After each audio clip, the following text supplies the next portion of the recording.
ओम नमो भगवते वासुदेवाय। श्रीमद्भागवत महापुराण पंचम स्कंद अध्याय 16 भुवन कोश का वर्णन। राजा परीक्षित ने कहा, मुनिवर, जहाँ तक सूर्य का प्रकाश है और जहाँ तक तारागण के सहित चंद्रदेव दिख पड़ते हैं, वहाँ तक आपने भूमंडल का विस्तार बतलाया है। उसमें भी आपने बतलाया कि महाराज प्रियव्रत के रथ के पहियों की 7 लीकों से 7 समुद्र बन गए थे, जिनके कारण इस भूमंडल में 7 द्वीपों का विभाग हुआ। अतः भगवान, अब मैं इन सब का परिणाम और लक्षणों के सहित पूरा विवरण जानना चाहता हूँ, क्योंकि जो मन भगवान के इस गुण में स्थूल विग्रह में लग सकता है, उसी का उनके वासुदेव संज्ञक स्वयं प्रकाश निर्गुण ब्रह्म रूप सूक्ष्मतम स्वरूप में भी लगना संभव है। अतः गुरुवर, इस विषय का विशद रूप से वर्णन करने की कृपा कीजिए।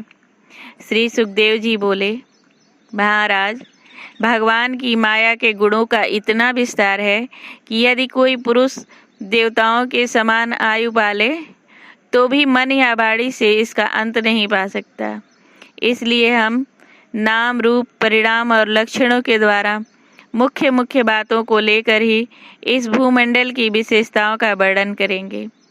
यह जम्बू द्वीप जिसमें हम रहते हैं, भूमंडल रूप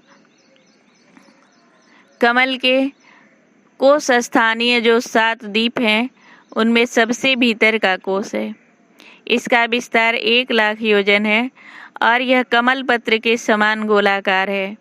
इसमें 9-9 हजार योजन विस्तार वाले 9 वर्ष हैं, जो इसकी सीमाओं का विभाग करने वाले 8-8 पर्वतों से बटे हुए हैं। इनके बीचों बीच इलावृत नाम का 10वां वर्ष है, जिसके मध्य में कुल पर्वतों का राजा मेरु पर्वत है। वह मानो भूमंडल रूप कमल की कणिका ही है। वह ऊपर से नीचे तक सारा का सारा सुवर्णमय है और 1 लाख योजन ऊंचा है। उसका विस्तार शिखर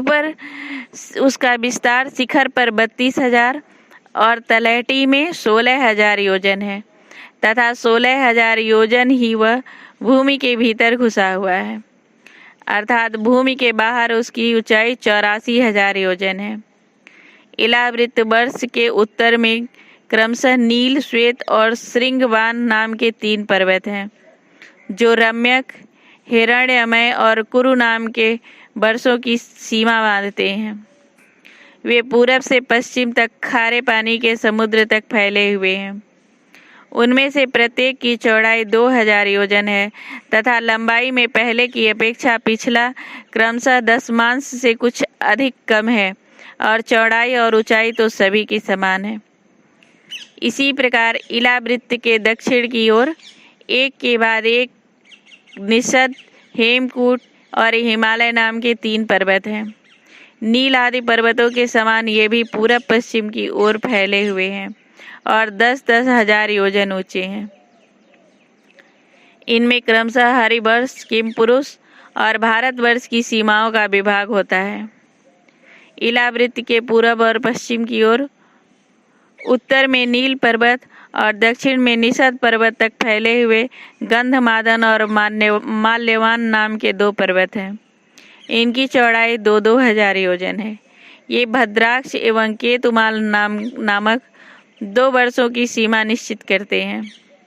इनके सिवा मंदर, मेरु मंदर, सुपार्श्व और कुमुद, ये 4 10-10 हजार योजन ऊंचे और उतने ही चौड़े पर्वत मेरु पर्वत की आधारभूता धुनियों के समान बने हुए हैं।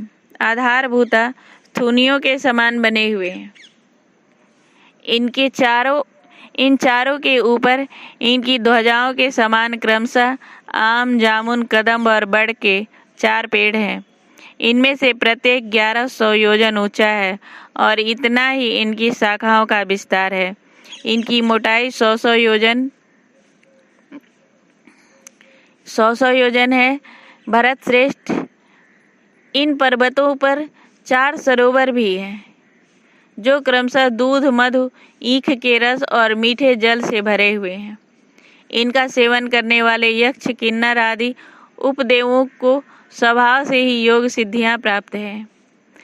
इन पर क्रमशः नंदन, चैत्ररथ, वैभ्राजक और सर्वतोभद्र नाम के 4 दिव्य उपवन भी हैं। इनमें प्रधान प्रधान देवगण अनेकों सुर सुंदरियों के नायक बनकर साथ साथ विहार करते हैं। उस समय गंधर्व आदि उपदेवगण इनकी महिमा का बखान किया करते हैं। मंदराचल की गोद में जो 1100 योजन ऊंचा देवताओं का आम्र वृक्ष है, उससे गिरि शिखर के समान बड़े बड़े और अमृत के समान स्वादिष्ट फल गिरते हैं। वे जब फटते हैं तब उनसे बड़ा सुगंधित और मीठा लाल लाल रस बहने लगता है। वही अरुणोदा नाम की नदी में परिणित हो जाता है। यह नदी मंदराचल के शिखर से गिरकर अपने जल से इलावृत वर्ष के पूर्वी भाग को सींचती है। श्री पार्वती जी की अनुचरी यक्ष पत्नियां इस जल का सेवन करती हैं। इससे उनके अंगों में ऐसी सुगंध निकलती है कि उन्हें स्पर्श करके बहने वाली वायु उनके चारों ओर 10-10 योजन तक सारे देश को सुगंध से भर देती है। इसी प्रकार जामुन के वृक्ष से हाथी के समान बड़े बड़े प्रायः बिना गुठली के फल गिरते हैं। बहुत ऊंचे से गिरने के कारण वे फट जाते हैं। उनके रस से जम्बू नाम की नदी प्रकट होती है, जो मेरु मंदर पर्वत के 10,000 योजन ऊंचे शिखर से गिरकर इलावृत्त के दक्षिण भूभाग को सींचती है। उस नदी के दोनों किनारों की मिट्टी उस रस से भीगकर जब वायु और सूर्य के संयोग से सूख जाती है, तब वही देवलोक को विभूषित करने वाला जम्बू नद नाम का सोना बन जाती है। इसे देवता और गंधर्व आदि अपनी तरुणी स्त्रियों के सहित मुकुट, कंकड़ और करधनी आदि आभूषणों के रूप में धारण करते हैं। सुपार्श्व पर्वत पर जो विशाल कदम वृक्ष है, उसके 5 कोटरों से मधु की 5 धाराएं निकलती हैं। उनकी मोटाई 5 पुरसे जितनी है। ये सुपार्श्व के शिखर से गिरकर इलावृत वर्ष के पश्चिमी भाग को अपनी सुगंध से सुवासित करती हैं। जो लोग इनका मधुपान करते हैं, उनके मुख से निकली हुई वायु अपने चारों ओर 100-100 योजन तक इसकी महक फैला देती है। इसी प्रकार कुमुद पर्वत पर जो सतवल्स नाम का बट वृक्ष है, उसकी जटाओं से नीचे की ओर बहने वाले अनेकों नद निकलते हैं। वे सब इच्छानुसार भोग देने वाले हैं। उनसे दूध, दही, मधु, घृत, गुड़, अन्न, वस्त्र, शय्या, आसन और आभूषण आदि सभी पदार्थ मिल सकते हैं। ये सब कुमुद के शिखर से गिरकर इलावृत्त के उत्तरी भाग को सींचते हैं।